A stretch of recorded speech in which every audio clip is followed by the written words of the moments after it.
Yo,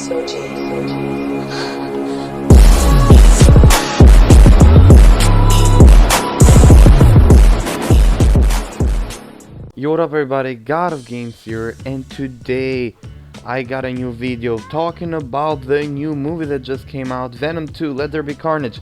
To be fair, not necessarily a new movie, it's been out for a couple of days, but I just went to see it and I gotta honestly say, it was a pretty good movie.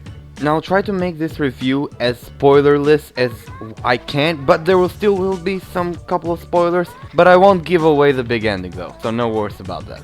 But honestly speaking here, people, this movie has a problem though. It feels sort of rushed in one way or another. And what I mean by that is that I hate to say it, but it feels like this movie should have been at least 2 hours long or even more. But making this movie nearly 90 minutes, I feel it's criminal to say the least. I mean, you could have the love story between Shriek and Carnage fleshed out even more in a way better way, and not to say that it wasn't fleshed out good enough. It was fleshed out, okay? We got to see why Shriek and Carnage loved each other, and people I think kinda like that. The thing is though, this movie had potential to be the best Sony movie, period. Like, legit, this movie still is doing good on box office. It obviously was going to do good. You already have a name like Carnage, you already have a name like Venom, you already have Tom Hardy and Woody Harrelson, two very famous actors, so it was never not gonna do good. The thing is though, it still is sort of like a bit disappointing,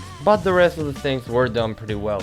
For example, although people were skeptic in the beginning, I believe that Woody Harrelson was a great casting for Cletus Cassidy, and also Shriek was cast pretty well. While, I mean, the CGI will have definitely its critics, I believe that it's not that bad, and it's actually kinda solid. While obviously the movie mostly happens at night, maybe to hide the CGI, but I mean that's kind of debatable, since obviously even in the last movie the same thing happened, and obviously again I have to repeat this to many people, this Venom is way better than the previous one we got from Topher Grace, and not because Topher Grace played him bad, but because Venom looked really awful, man. I mean, I really think that Topher Grace is kind of underrated as Venom, but I mean, Venom is supposed to be like this big hunky creature, and they made him look like Spider-Man, only with a big mouth, which, I'm sorry, is not how Venom is supposed to look. So yeah, before anyone complains about how Venom or how Carnage look, I will remind them of Spider-Man 3.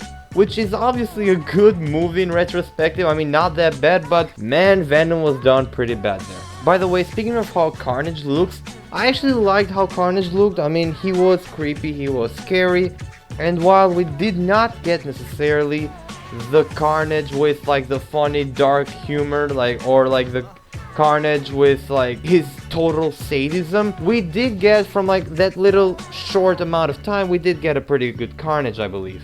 Also, the final fight, I think, was solid. I'm not gonna spoil anything again. I'm trying my best not to spoil things here, but there is definitely some sort of a spoiler alert. I really kinda sorta liked the final fight. I necessarily did believe, though, that it kinda was lackluster at times. But again, it was better than the Riot fight, and that is 100% certain, by the way.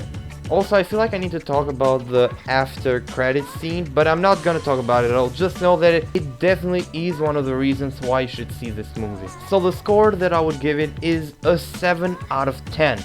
Not from a critic's perspective, but from an audience perspective. I mean, it was good, it did have what it needed to have to be a good movie, but I think that sometimes it felt way too rushed. And there is also another thing I haven't talked about. This movie is PG-13.